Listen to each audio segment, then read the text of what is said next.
Hello and welcome to this week's episode of Healthy Innovators Live TV. We bring you each week some of the leading people from around the world who are doing amazing innovations and are dedicated to improving healthcare and the well-being of people everywhere. This week, I'm very proud to introduce you to Olivier and Roy and Liz. Great to see you guys, and thank you very much for joining us.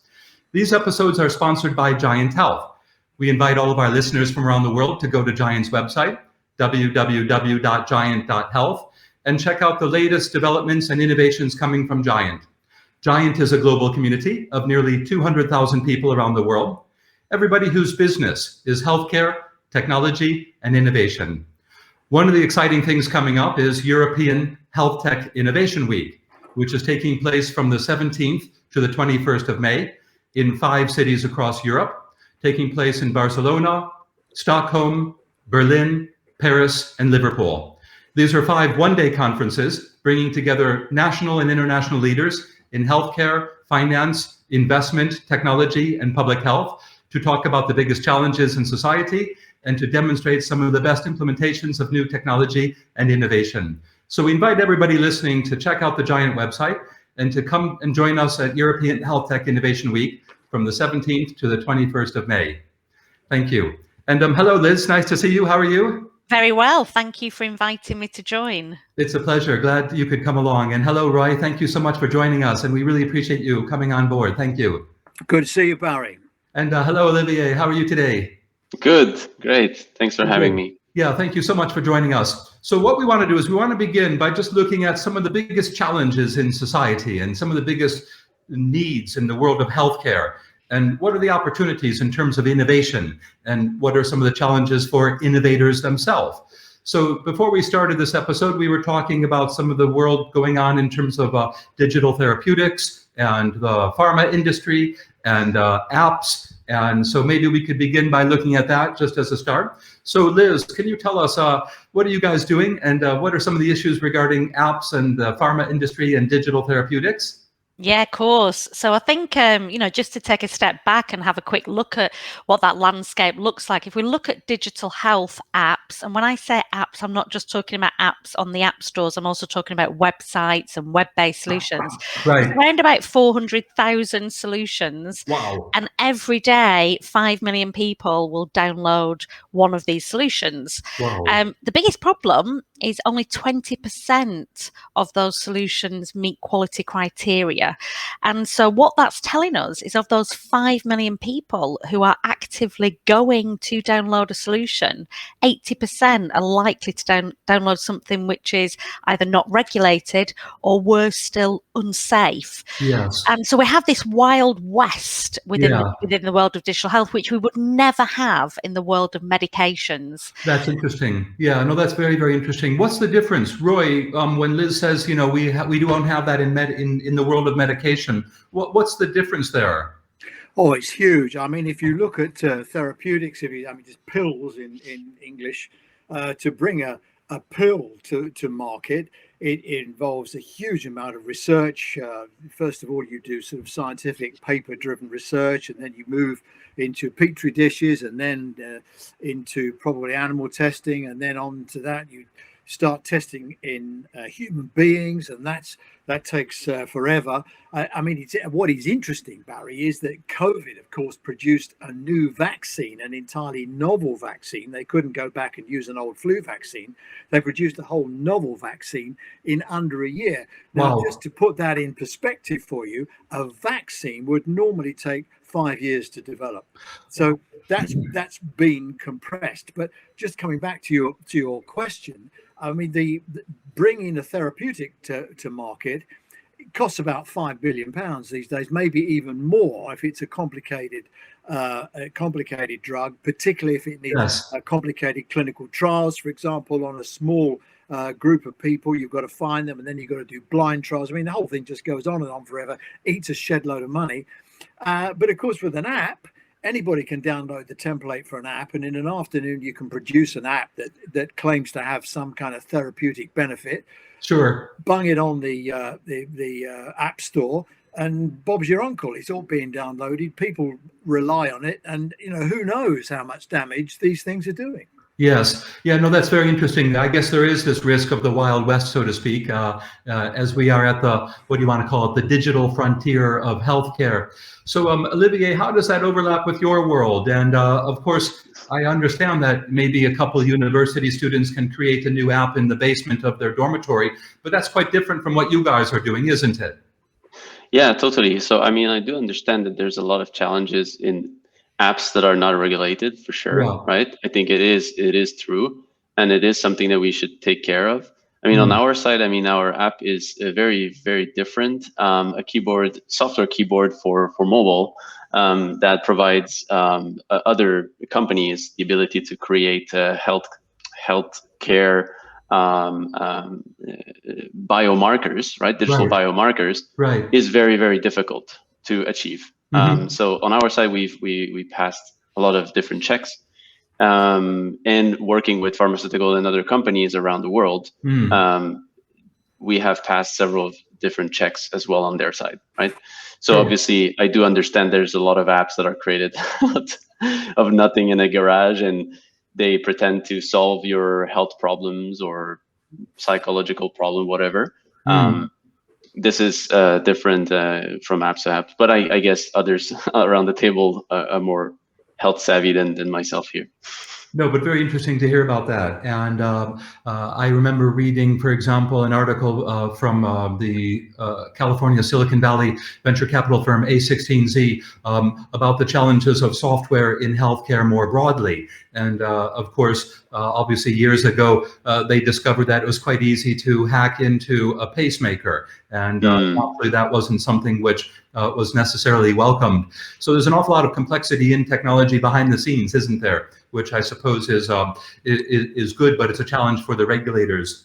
It is, Barry. Yes. And I'm not sure, that the regulators really know how to do this. So if you look at the, excuse me, if we look at the what's happening in the NHS, they have some kind of screening process, and they have what they call the App Store. Right. And they're supposed to have gone through some kind of process to make sure these things work. But if you read the small print at the bottom of it all, it actually says, although this stuff is on the App Store and although it's badged by the NHS, we don't accept any liability for the fact that it's accurate or it works. Wow. So I mean, the whole thing is a heap of junk, and fundamentally because people don't know how to do it. If you've got an app and it's going to work, you need interconnectedness. It's got to connect into the healthcare system. Sure. Most apps don't, or they only connect into part of it. On top of that, you need reliability. And you can't be sure that the app that you're using today, tomorrow, if Apple have done an upgrade or something, that the app is going to work continuously and properly. And it's got to have that consistency. And the clinicians that are involved with your care have to understand how the app works, what its limits are, and how it can best aid your therapeutic recovery, your clinical recovery. But all of that is, for the most part, missing. It's very, very complicated. Absolutely. I remember recently seeing a tweet from a UK GP saying that a patient came to hers and said, "I'm having trouble sleeping. Here's my Fitbit data." And the GP, who admitted to being not the youngest GP on the island, responded to the patient saying, "What's Fitbit?"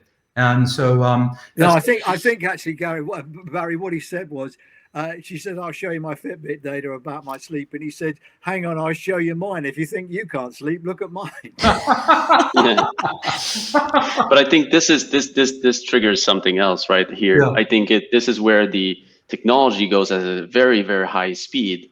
Right, and it happens with the government as well, right, and very slow institutions in nature, right, even education as well, right, and this is big infrastructures that move actually very slowly, right. So obviously the patient is trying to say, well, I have great tech trying to monitor my health. Why not use this? What is Fitbit just shows how the two systems are not really interconnected, right? I think you make a really good point. So I trained as a clinician and worked in the NHS for about 20 years, and I trained as a speech and language therapist. And what's really interesting is if I did that same training again tomorrow, it's almost identical. However, there are different tools available to us. And if you're a medic and you do want to incorporate a digital therapeutic, which is evidence-based, it's not just how do you do that, which one do you choose? We're not trained in this stuff, let alone given a repository like a national formulary that we use to prescribe drugs from. So as a prescribing clinician, you don't need to know about what's happened in the clinical trial. You're not an expert in clinical trials. You're an expert in knowing which drug to prescribe at what point and knowing where to go to get that information. And that's the bit that's always been missing in digital health. But obviously that's a big part of why I founded Orcha, because I felt really frustrated that there are some good solutions that people can't find because of the noise. And then those products aren't able to get to market and be able to build momentum and stay available for people to use. So I think that workforce bit is absolutely critical. Exactly. And I mean, if you look at what's happened during COVID, I know everybody's fed up with talking about COVID, but if you look at what's happened in outpatient departments in hospital, Barry, a lot of outpatient appointments are now conducted online. They're doing what we're doing, talking to each other from different parts of the world, which is brilliant. And it works. And, you know, for a lot of patients, it works. Everybody says, well, what about people who don't have technology and can't? The answer to that is, look, we're creating by using technology, we create the headroom to look after the people that can't do this better.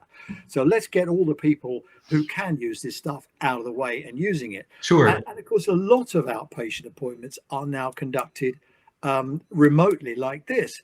But here's the problem. At the moment, the NHS is being funded on what's called block contracts. Effectively, they're just throwing money at the NHS and say, you know, spend it wisely. Right.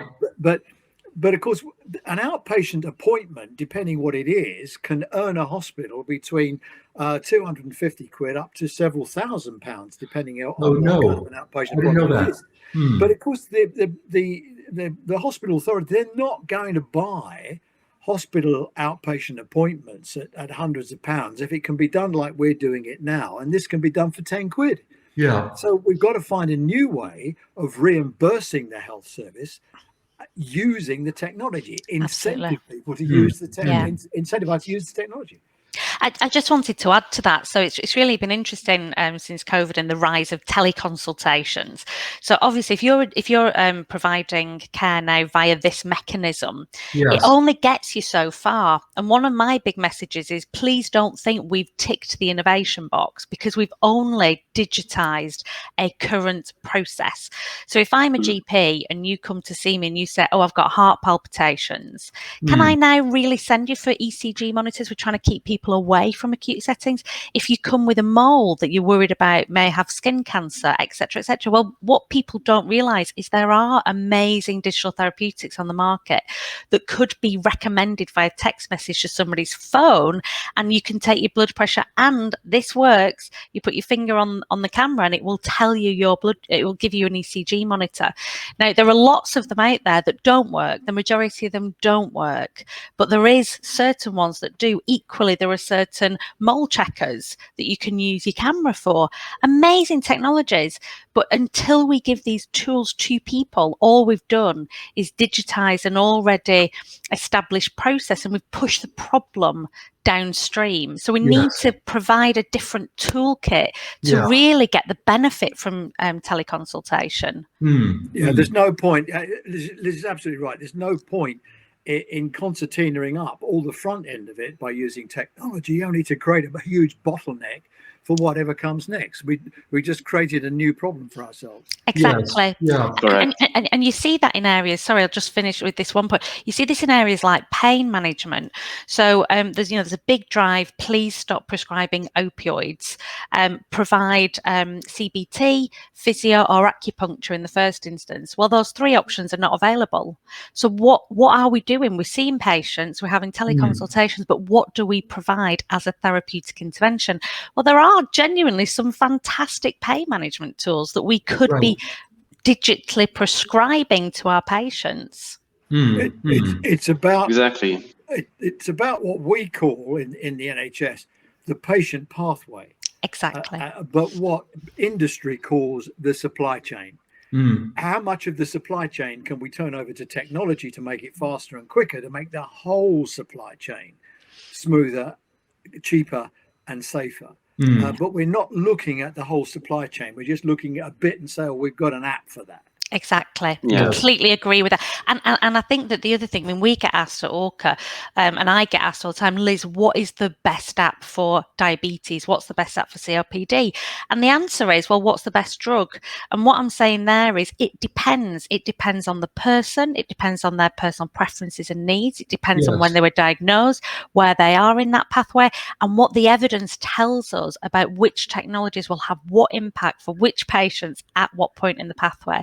And we have to see technologies as not a one-size-fits-all in the same way we don't with drugs. We've got to move away from that. Correct. That's a very good point. And I think that's part of a broader, what do you want to call it, issue relating to the digitalization of healthcare more broadly, which leads to personalized medicine and that theme. And Olivier, what's your experience in this area in terms of what Liz just said, how you don't have one size fits all, for example? Correct. So, I mean, there's a lot of companies that we power that do that type of personalization, right? So I completely agree with what you're saying. Like the future is not digitizing health.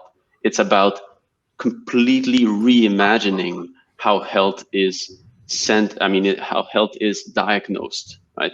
So thanks to technology, we're able to be super personal, super to the core, very, very tailored, but tailored not in a cumbersome way, tailored in a very smart way to help those what you guys patients. Are doing in that area, Olivier? Yeah, and so what we do is basically other companies that we power with our SDK are able to monitor how people type, and how they delete word, how they go from one word to the other, how the correction has evolved in the way they type, in the comfort of their home, their daily life, on our mobile devices. And in that way, they're able to, some companies do Alzheimer research, others do Parkinson research, bipolar, schizophrenia, a lot of mental diseases, brain health in the sport industry, for instance, how brain injuries are evolving. This is all captured, as many know now, with voice. Yes. But the keyboard on your smartphone can provide a whole other level of data points as well. That's extremely interesting. Yeah. And where is that overlapping with the world of regulation, and or is it not yet? Yeah, it is. It is becoming something regulated. Other companies that we work with are in that process of regulation with the FDA. They're very, very close. Others have already got the FDA approval. Right.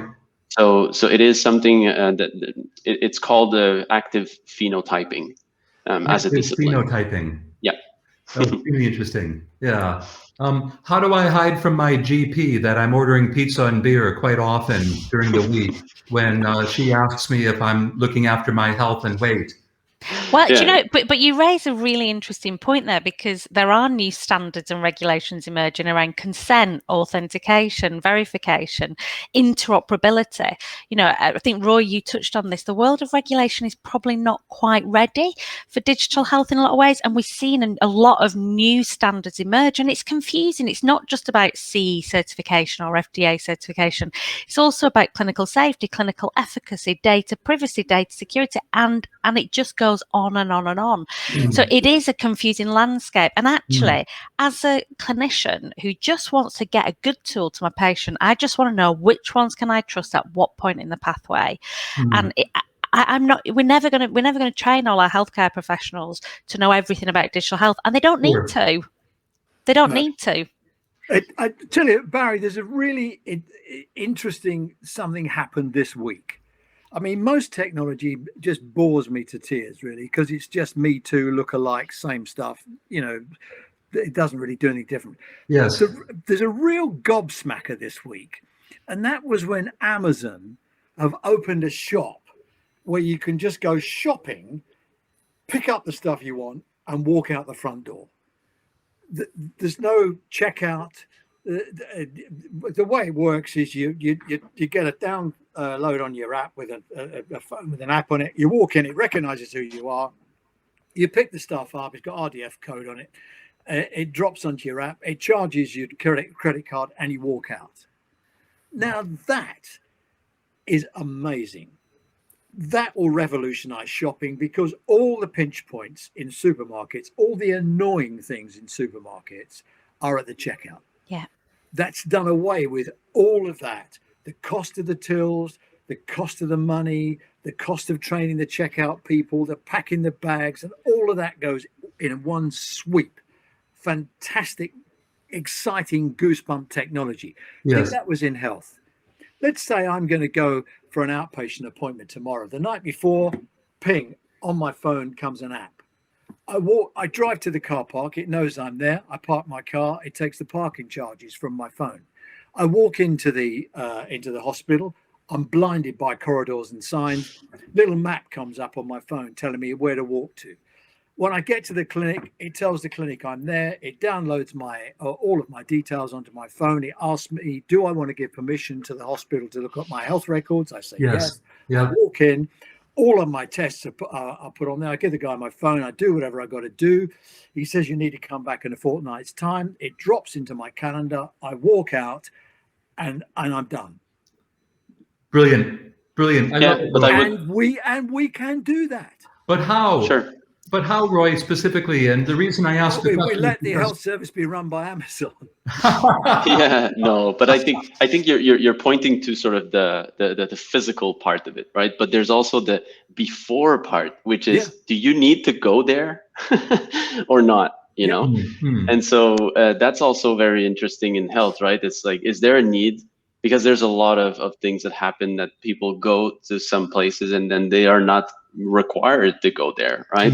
And so new technologies offer this opportunity to sort of solve things beforehand without crowding the physical space. Yes. Well, that's a combination of the technology to be able to do remote monitoring and the kind of thing that Liz is talking about. Yeah. And I think, we shouldn't forget the role of the clinician in this. Because if you're a GP and someone comes in for an appointment in the GP surgery, you look at how they walk in. You look at how they say good morning. You look at the eye contact. You look at their demeanor, how they sit down. Yes. All of that holistic bit of us is all a very important part of the GP being able to assess us as a person on top of whatever it is we think is wrong with us. Now, if you take that away, which you do with some of these technologies, you have to train the docs to have confidence in their diagnosis without the personal interface.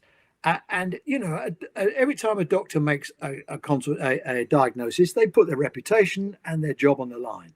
Have they got this right? And I understand why it is that so many clinicians are very reluctant to embrace these remote technologies for diagnosis and all the rest, consultations, because they're just not sure about it. Right. And they shouldn't be, Roy. They absolutely shouldn't be. I completely agree. I just wanted to pick up on one of those things that you were talking about there around that data piece and being able to share the data. And I think, where we're going to move to in the future is aggregated dashboards across a number of different technologies, hopefully many of which are gathering data behind the scenes. So, there is a great product that links up to your alarm sensors in your house. We all pretty much have sensors in our house. Well, let's use those. And they're tracking whether people who are living with dementia are moving around, so that carers can at least know that that person's got up in the morning and is moving around. Yeah. And that's about tracking when you need to step up care.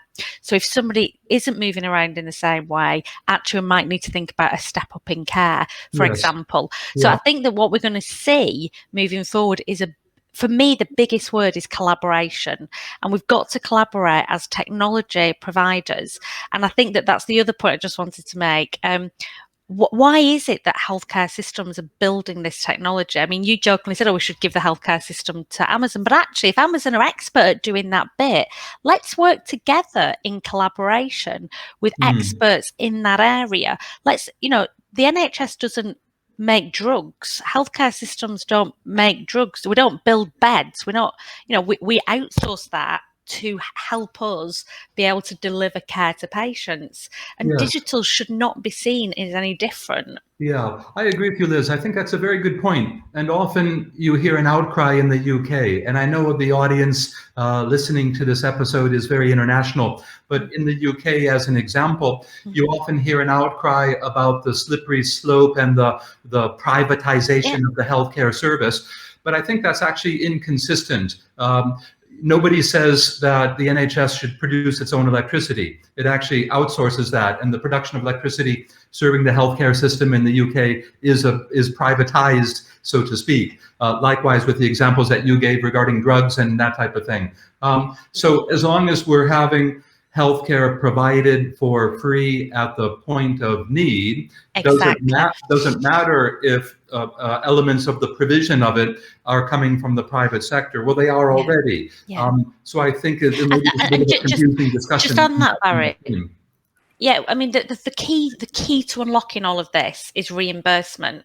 So first of all, obviously, tying up regulation and evidence base with reimbursement. So in Germany, for example, they've got a standard, a bit like Roy, you were alluding to with NHSX and the DTAC. They've got the DIGA. But then they've passed a law that says if a doctor recommends something that's past DIGA, then the private insurer will pay for that product because it's evidence-based at point of prescription. Now, that is a great model. They have got some chunks missing, particularly around, well, how do you do this at scale and pace? Where's the formulary? How are you governing changes to these products, as you alluded to, that re-review piece that's really, really critical every time the product updates and changes. But they've got some interesting foundation stones. And what a reimbursement will do is incentivize the innovator to share that data, because at the minute there is no reimbursement, and therefore collaboration is challenging because who's paying for that? Is there a model outside of the healthcare industry? Roy, I think your idea of Amazon and the expertise they have in retail is a fabulous example. Are you guys aware of anything else that's happening in other industries where, look, we have a new government initiative, in the aerospace industry or in the automotive sector or in agriculture is doing a great job? Yeah, well, I think there are two things. First of all, in terms of supply chain, then look no further than the car industry to see how they've got that down to a fine art. But of course, the thing is, they design their factories about just-in-time delivery. So they don't have warehouses or stores, but they have great unloading facilities. So that I think I read an article just recently where I was reading about how they make the Mini car here, and they hold in stock wing mirrors of the Mini, those big chunky wing mirrors. They hold in stock of those 15 minutes supply. Wow. That's how fast the supply chain is. So, I mean, we could learn a lot about supply chain in the NHS. It's a huge amount of consumables. I mean, it's billions of pounds worth of consumables that are tied up on shelves in hospitals because the supply chain isn't quick enough. So that means money is tied up in the NHS, dead money sitting on a shelf until somebody needs that bandage. So I think we can learn from the supply chain. And the other thing is I think we can learn from the holiday industry. If you actually look at how Ryanair and EasyJet, I mean, I know Ryanair is certainly not the most popular. The car running is not the most popular. We love them. But if you actually look at how they've slimmed the whole thing down and how popular it is, because people just want to get from A to B. If you need a gin and tonic, well, it's going to cost you 10 quid. But the way they've slimmed the whole thing, if you look on the website to see how easy it is to book, all of that is a fantastic design of supply chain and squeezing costs out of the supply chain. And I'm at the moment, as you can tell, I'm very hot on supply chains. That's my favorite topic at the moment. Yeah. Any articles coming up that we can look forward to reading? You can be sure that there will be my daily e-letter, nhsmanagers.net. There will be something on supply chain. I've actually tickled about with it, but I really want to have a good old go with it. For me, it's the dichotomy between the patient pathway and the mindset that's with the patient pathway, Yes. and the supply chain, which Yes. is a different mindset. And that is not to say that we don't start with the patient and work backwards, because we should. But Yes. it's a different way of looking at it, and I'm interested in having a look at that. No, that's extremely interesting. Looking forward to hearing about that, Roy. Did you want to add to that, Olivier? I'm sorry, I may have interrupted you. No problem. So I think for me the fundamental change that needs to happen is sort of interconnectivity, right? It's for instance, in the UK, but it is true, right? In the UK, right, we have connectivity in a certain way. There are systems that work, that have certain standards, etc. But when you talk about digital, it's all these apps, all these different smartwatches. There's thousands of brands. They're not compatible with one another. And when you arrive and you want to connect data that is in a certain format with another format, it just breaks down, right? And so I think there's the need for that sort of either collaboration, as what you were saying, right? Everyone collaborates, which is complex, really complex, complicated. But what we could do is perhaps see it as at a higher level, like Amazon has. This is a good example, right? Amazon has cloud services, they have like e-commerce, they're everywhere in smart homes. Like what happens with health is that type of player needs to happen somehow in order to create a new standard in which my device that has a USB connection can connect easily, and information flows from one to the other. That's a very good point. Simple, No, it's a very, very good point. Alexa, Barry, Alexa. we had the Newcastle Declaration. I think that was probably 10 years ago, where the industry and the NHS sat down and they agreed interoperability. They agreed that. It's never been properly implemented. And now, if you want to, in the NHS, we have sort of groups of providers that have been sort of approved by the NHS, and you can choose which provider you want for any of that, where there is some element of interoperability. But the biggest supplier of electronic patient record systems to the NHS is a company called Epic, and they're not in that group. So how does that happen? I'm not saying Epic is a bad product or any of that. I'm just saying, how can it happen that there is no central procurement that says we're going to buy that? Because we're talking about supermarkets. If we were Sainsbury's and we've got 500 outlets, we wouldn't say to the managers of 500 outlets of Sainsbury's, you need a till system and you need a stock procurement system, so go away and buy it. You'd say, buy me 500 boxes of stuff, get it delivered on Monday, plug it in on Tuesday, and I want it working by Friday. Yeah. The NHS is just badly run.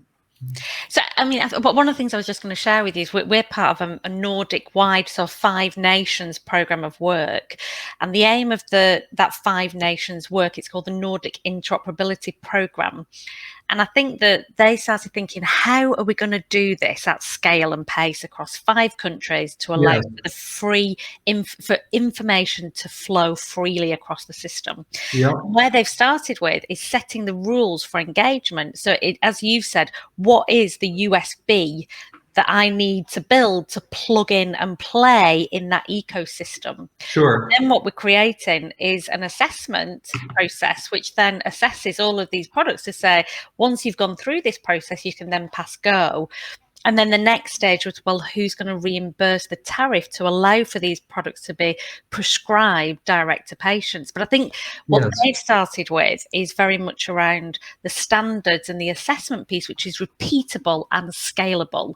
And I think that we've started the interoperability question from a technology perspective. And I think that that's the easy bit to do in a way. As Roy said, the technology bit's the easy bit to do. It's all of the other bits, the what is the standard? How do we assess these things? How do we deploy? How do we activate? How do we shift culture? How do we get workforce engaged? And they've started on that lens. So I'm genuinely optimistic about that program of work. Well, Liz, as you explain it, Liz, it sounds quite easy. Well, of course, I explain it as easy, but yes, there's lots of bumps on the road. It's a journey. Sure. But I think maybe what they got really good, perhaps, is how tech people are involved in that, right? Because I think you need You need the people who live health and institutions, etc. But you need the tech industry to be in that meeting. You need It comes back tech to industry collaboration. It's perspective. collaboration all the way. That's it. And it is a journey. But they won't. We are in. I'm old enough to remember when videos came out. We had VHS and Betamax. Yeah. Yes. And you know, and in my loft, I've still got the Betamax video. You know, in case it comes back. You know, I mean, there was this huge battle between these two organisations. Yes. Millions of pounds was spent, and in the end, of course, VHS won because it was a better product. But we're still in this Wild West territory, I think. Yeah. And there is this. I mean, I've interviewed Matthew Gould, who runs NHSX, 3 or 4 times now, and I keep pressing him on the situation of how much intervention he's prepared to put into the NHS around procurement, because we could stop all this. We could say you're only going to buy this or this because it's interoperable, it works, and it's a price. Correct. Yeah. You know, that's all you're going to buy, folks. And I'm sorry to the rest of the industry, you know, sue me. You're going to get, you know, and everybody will say, well, it's not competitive and it's not this. Actually, it makes a lot of sense. Make up your mind what it is you want it to do, figure out who makes it, make sure it works with everything else in the NHS, and buy it. End of. Correct. So I think I have an analogy to put here, right? I remember one scandal that happened in my world, in smartphone world, where when Apple said, we'll remove the old headphone jack. That's it. It's finished. Yeah. Bye-bye. Right? So people were just scared at the beginning, and then technology evolved, and now we're using digital tech to connect with our devices and listen to noise, to songs, right? So I think we need this brutal change that creates problems, for sure, but they're very, very short. People will say, you know, maybe frustrated or whatever, but we need someone or somehow somebody around here that could make that big change, big leap. Yeah. But it's interesting, isn't it? If you look around the world, you've got 2 types of health system. You've got private provided, mixed economy, and fragmented, and there's no real leadership. Or you've got a system like ours, which is nationally provided. And because of all the pressures there are about competition in the private sector, there's no real leadership. So we've got 2 systems, and none of it where there's Mr. Health or Mrs. Health who's going to stand up and say, we're going to do this. Yeah, no, it's a very good point, Roy. I think the answer is us handing all of this over to Amazon. And so we have the solution. Look, I'm so sorry to say we're running low on time right now. Honestly, I would love to be with you guys in the pub right now and ask Roy to buy us another drink. But we are short on time, so I'm so sorry about that. Let's wrap up, please, over the next few minutes. So we'll just go around the table, and if you could share with us anything in particular that you want to share with us regarding what you're working on, regarding any announcements, regarding any exciting upcoming initiatives that you'd like our listeners around the world to be aware of. So just a quick little summary about what you guys are doing, like I said, or an announcement, a product launch, an initiative that you'd like to share with the audience. So Liz, if you don't mind, please go ahead. Any news you want to share with us, and make sure everybody knows what you're doing and who you're with. Yeah, of course. So I'm the chief exec at Orcha. So Orcha reviews, approves, distributes and activates healthcare systems to use digital health at large. And we do that in the same way that we have mechanisms for prescribing drugs. That starts with an assessment and the regulation. We then have digital health formularies that healthcare professionals can use to recommend tools to their patients via text message, but also know which tools to recommend at what point in the pathway for which patient. So that personalization is absolutely critical. Governance is established because we're continuously re-reviewing these products every single time these products update and change. Yeah. And we can do a recall should it be required. Now, this month, the pathway that we're promoting is long COVID. So we've seen a lot of significant impact on people's lives around long COVID. Sure. So we pulled together some thought leadership and research, and we've pulled that into a paper, which I'm more than happy to share, around which solutions can be used at what point in the pathway in a long COVID scenario. Nice. Because obviously people who've got long COVID are struggling at home. So, so yeah, I'll share that with you. Yeah, what's the website people should go to, please? Oh, of course, yeah, it's www.orcha.co.uk. Brilliant.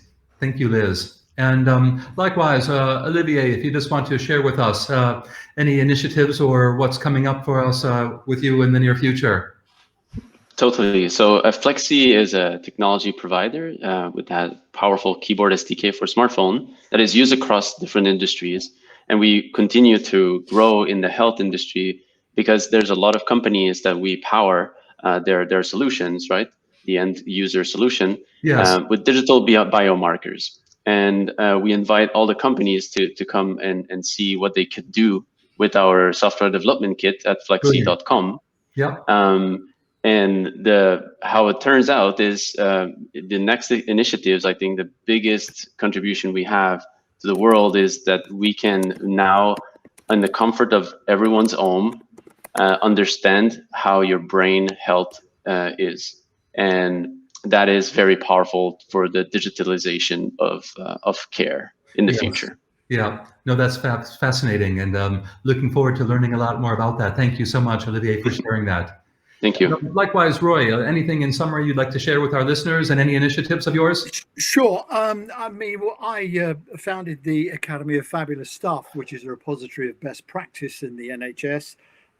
We're focusing on a campaign now called No Going Back, and we're collecting all the ideas and innovations and new things that we've done during the COVID pandemic that have changed how we've gone about doing our stuff. So we've got innovations and different approaches to work and looking after staff. I mean, there's several strands involved in this because we don't want to lose some of the good stuff that's been done.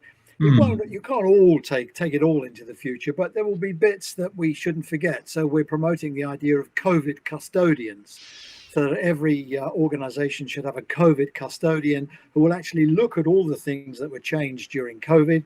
Yes. Note them, look at them, evaluate them, and see how many of those we want to take into the future. So you can find us at fabnhsstuff.net and have a look. And if you're doing some different stuff, then share it with us. Excellent. Excellent. No, that's extremely interesting. I love the idea of the COVID custodian, and that links, quite closely, I think, with the mental health issues, Olivier, that you mentioned, which of course are unbelievably important for the well-being of society. And likewise, these themes of long COVID, Liz, I think are all too easily overlooked. They're not at the forefront, are they? And so really valuable to be looking into that. Well, look, you guys, this has been such an incredibly interesting and valuable conversation. Thank you. Really, really appreciate your time. And love hearing about your initiatives and your ideas and your valuable insights. So once again, thank you very much, Liz. Thank you, Roy. Thank you, Olivier. This has been this week's episode of Healthy Innovators Live TV. So we are grateful for our audience around the world. These events and these episodes are sponsored by GIANT Health.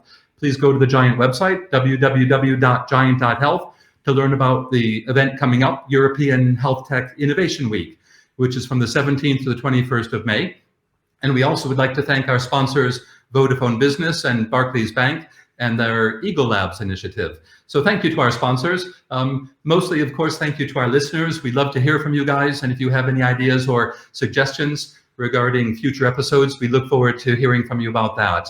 So I'm going to sign off now, and I just have to ask Siri for permission to sign off and to make sure that it's okay now for me to continue. So Siri, thank you very much. And this is it for this week's episode. I'm Barry Shrier. Nice to see everybody, and thank you very much. Excellent. Hey, Pariah, how'd that go? Everything